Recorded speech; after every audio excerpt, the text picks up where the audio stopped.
because of just a bucket of ketchup poured on her head by her younger sister. The woman turned over the table in discontent.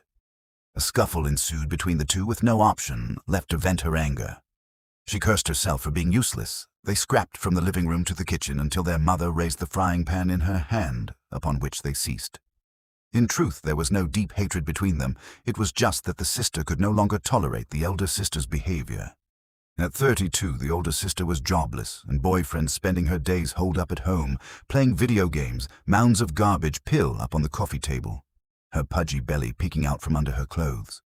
Her sleepwear never changed, her messy hair never attended to the cigarette in her hand, seemed never to be extinguished, and the happiness water, probably alcohol in her mouth, never stops. Her only joy was defeating her nephew in the game. When she got hungry, she would rummage for something to eat at the family store downstairs shopping. Even if just for 100 meters, she would find a bicycle to ride. She bought nothing but cheap junk food at the supermarket, and she would only crawl out of bed to have breakfast at noon, even when she was bored home. She would never help with household chores.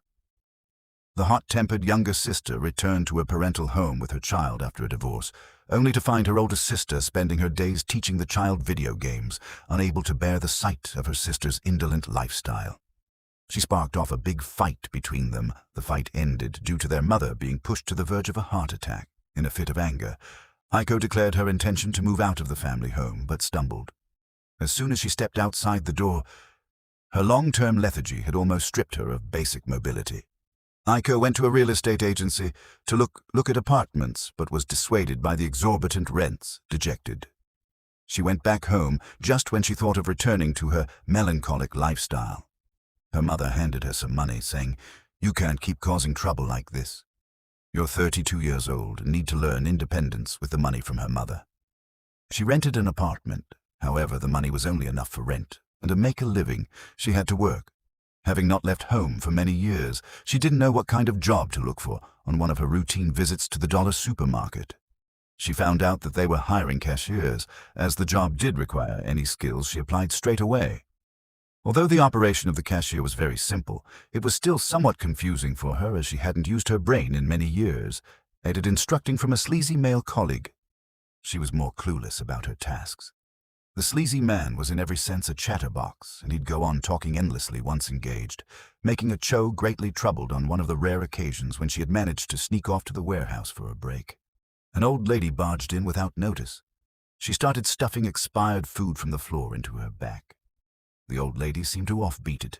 Turned out that she used to work as a cashier at the supermarket, but got fired for stealing money from the cash register. Since then, she resorted to scavenging expired food for sustenance near the supermarket.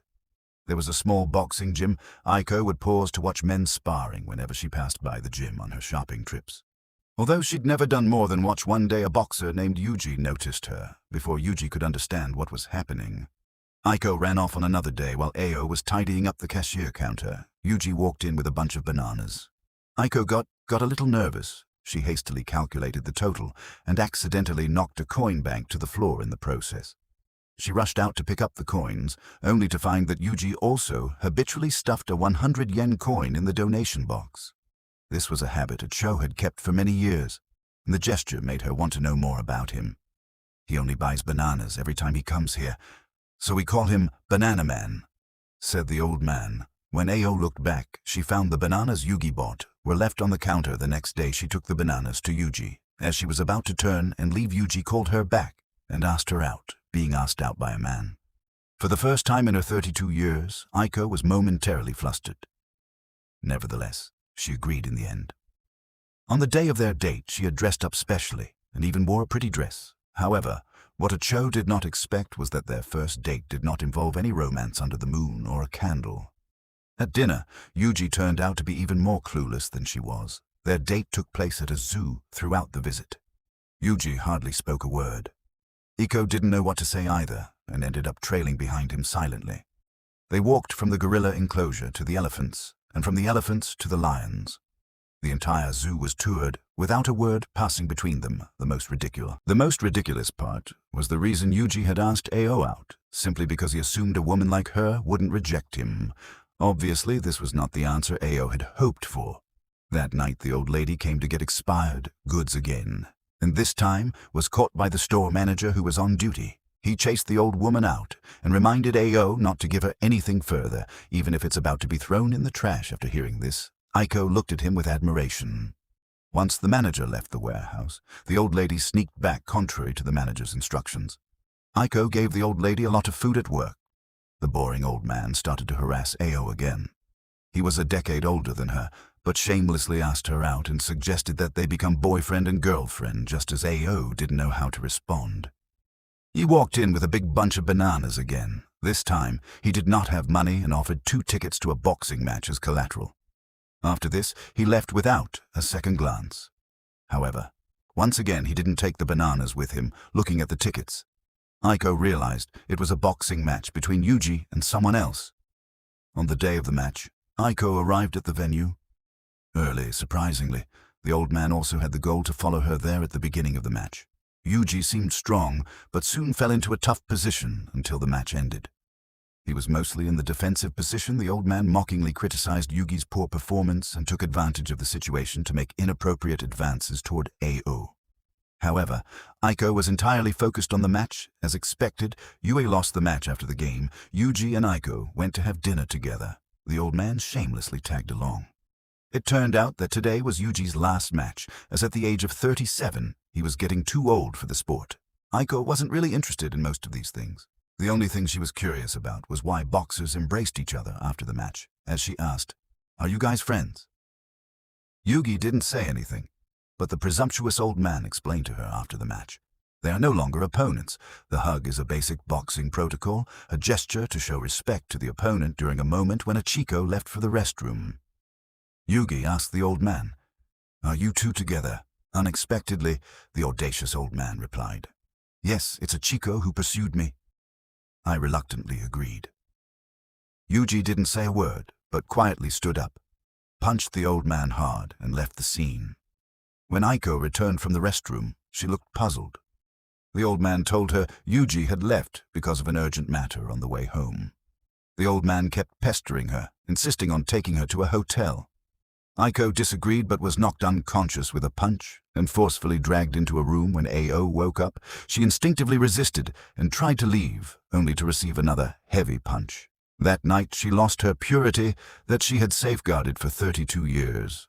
Afterward, she didn't cry or make a fuss. She just quietly called the police beside physical pain. Her whole body felt numb. After all, she felt like she was just a lump of mud, so it didn't matter if she was more dirted when she staggered home. Aiko immediately collapsed on the floor and slept for an entire day. That night she arrived at work dragging her heavy body. She thought that justice would be served to the old man, but the store manager said that he had fled with all the money from the cashier. As the manager came up to her, she instinctively darted away quickly. Clearly, last night's event had made her extremely sensitive to men. Between her family's disdain and her co-workers' violation, Ichiko's life descended into despair at this point. Yuji seemed to be her only lifeline. After work, Aiko visited the boxing gym to look for Yui, the gym owner thinking she wanted to lose weight through boxing. Enthusiastically handed her a sign-up form after hearing that Yuji wouldn't be coming anymore. She reluctantly left the gym that night. She gazed at the sign-up form without moving her eyes. Perhaps she was sick of her own weakness, or perhaps she wished to be part of that post-match, shoulder-bumping recognition. Aiko decided to sign up for the boxing training. She told the owner that she didn't want to lose weight, but wanted to fight in a proper boxing match.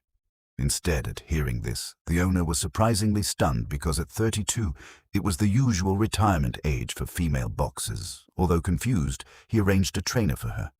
Aiko clumsily performed the boxing moves, and every punch seemed weak.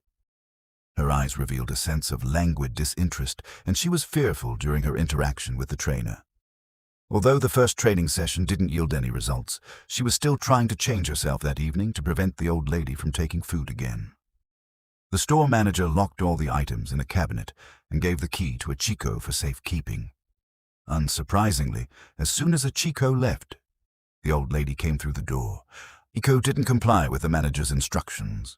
She opened the cabinet herself, and the old lady took everything inside. Just as she sent the old lady away, the store manager rushed in and asked a Chico to grab her off. It turned out that Yuji, heavily drunk, had vomited at the cash register and then collapsed onto the floor, acting out of humanitarian spirit. The manager disregarded the rain outside and carried Yuji out. It wasn't until the following day that Ao found Yuji still unconscious from his drunkenness, discarded in a heap of garbage after her shift at work. Perhaps out of pity, perhaps due to some form of ambiguity, or perhaps because she saw her former self in him, Aiko not only brought Yuji back to her apartment, but also kindly prepared a bowl of ginger soup for him to keep warm. However, when Yuji woke up, he didn't appreciate her kindness, and instead asked her about her relationship with the old man. Rushing to explain, Aiko stated that she had nothing to do with him before leaving. She told Yugi that he could stay here if he wished, and if not, the keys were in the mailbox before closing the door. She emphasized again that she had no relationship whatsoever with the old man. Now Aiko has a new goal to compete in a real boxing match when she returned to the boxing gym. Her moves were still clumsy and weak, but under the coach's patient guidance, she had improved significantly since her first session. She might have caught a severe cold from Yuji falling flat on the floor as soon as she got home. Yuji then took on the responsibility of taking care of Ao. He cooked a huge steak for her, but perhaps because it wasn't fully cooked, or perhaps due to Ao's weak state of health. From just having recovered, she was unable to eat it. Even after breaking her chopsticks trying as she struggled with her meal, tears began to fall from Chico's eyes. Midway, she suddenly laughed and began to cry again. For the first time in 32 years, she felt the concern of an outsider. This moment completely shattered her inner defenses. She threw herself into Yuji's arms and cried uncontrollably after a night of deep sharing. The two officially started living together, watching Ao get up early for exercises. Yuji began to smoke one cigarette after another. He also wanted to find work, but it was just too hard at the moment, just when he didn't know what to do.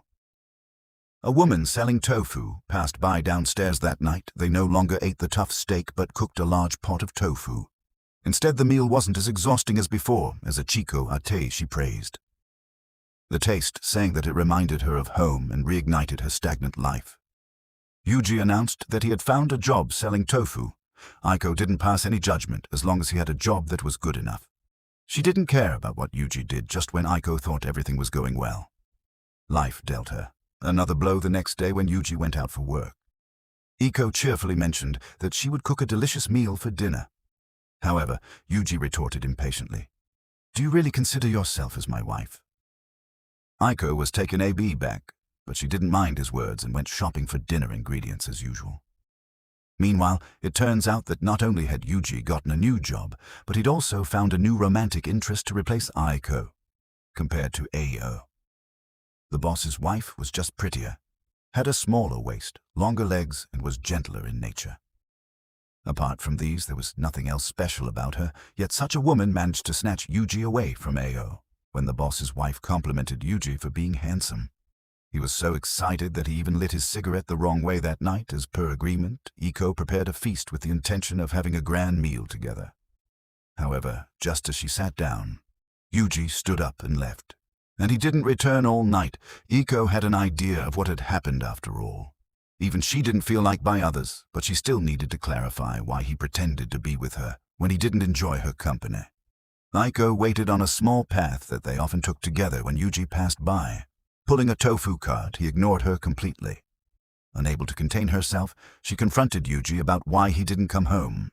Ignoring her, Yugi told the boss's wife that Aiko was his half-sister. Aiko was once again reminded of being abandoned. She didn't bother to ask more. Instead, she converted all her emotions into motivation for her boxing training. Aiko was constantly throwing punches, eager to participate in a test. That evening, the old lady came to the warehouse for food again as she was packing things up. She was caught by the store manager, who shooed her away and scolded Aiko harshly. Once again, Aiko gave the manager a look of unwavering determination after tearing the items in her hands to shreds. She started throwing punches again. Her punches grew quicker. Her jump rope skipping became steadier. The frequency rose and her gaze became more resolute. Whether in the boxing gym or warehouse supermarket or street, Aiko was always practicing tirelessly when life has direction. It becomes meaningful. The boxing match became a target of effort, bringing new meaning to her life in training with punch after punch. She shattered the image of her old self, replaced by a completely renewed Aiko. The gym owner admired Aiko's rapid progress and was deeply moved by her persistence and conviction, and arranged a test for her. Unexpectedly, Aiko excelled in both the written and physical exams, easily passing the entire assessment. The gym owner couldn't believe she passed on her first try. However, what did Chico propose next was even more surprising. She wanted to participate in an official boxing match. However, the gym owner told her that participating in matches requires not only money, but also the selection of an opponent stepping into the ring, minent real combat. Not a game. Boxing isn't a tool for self-satisfaction, but AO was not going to give up that night. The store manager packed all of the expired food into garbage bags, intending AO to deliver it to the old lady.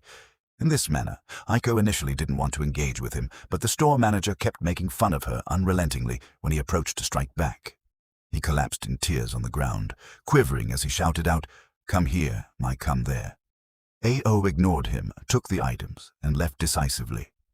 It was the first time she actively resisted her fate. Boxing not only taught her various punching moves, but also instilled the spirit of rebellion against injustice. As she reached the door, she ran into the old lady again. Aiko apologized, sincerely, telling her she couldn't provide food anymore. However, the old lady smiled and said it wouldn't be necessary in the future. After saying this, she threw out a knife, covered her face, and walked into the supermarket in what seemed like a ridiculous robbery. The old lady not only took all the money from the cash register, but also dragged the store manager to the warehouse and gave him a sound beating before she left. She gave AO a piece of chocolate as a token of gratitude and bid her a warm goodbye. AO stood at the door, lost in thought, waving at the old lady's retreating figure. This moment wasn't just a farewell to the old lady, but also a goodbye to her own decadent past after quitting her job. Aiko wholly devoted herself to boxing, Yuji pushing his toe. Fukart passed by the window and was deeply drawn to Ichiko's intense punching. He was so entranced that he didn't notice someone taking away his cart. It was very reminiscent of when Cho used to watch him boxing through the window. Only now their roles were reversed. The once admired had fallen, while the once fallen was now transformed. After a day of training, Ichiko's father came to her. Apparently, her mother was injured on duty, and the family snack shop needed help. Iko agreed without hesitation. Boxing training not only sculpted Ao's physique, but also instilled in her sense of responsibility. When father and daughter talked about boxing, pride filled Ao's face. Her father noticed that the old Ao was gone. What he was consoled that Ao had changed, not like him, who had accomplished nothing in his life. Now Iko also knew how to comfort her father, and their damaged relationship was gradually healing after returning home. Aiko started to help in the shop, although she was sometimes clumsy and made mistakes. She no longer fought against her sister's reproaches. In her spare time, Aiko would still play games with her nephew. However, when she learned that her niece was being bullied at school, she got up and began to teach her how to box, encouraging her to bravely fight back.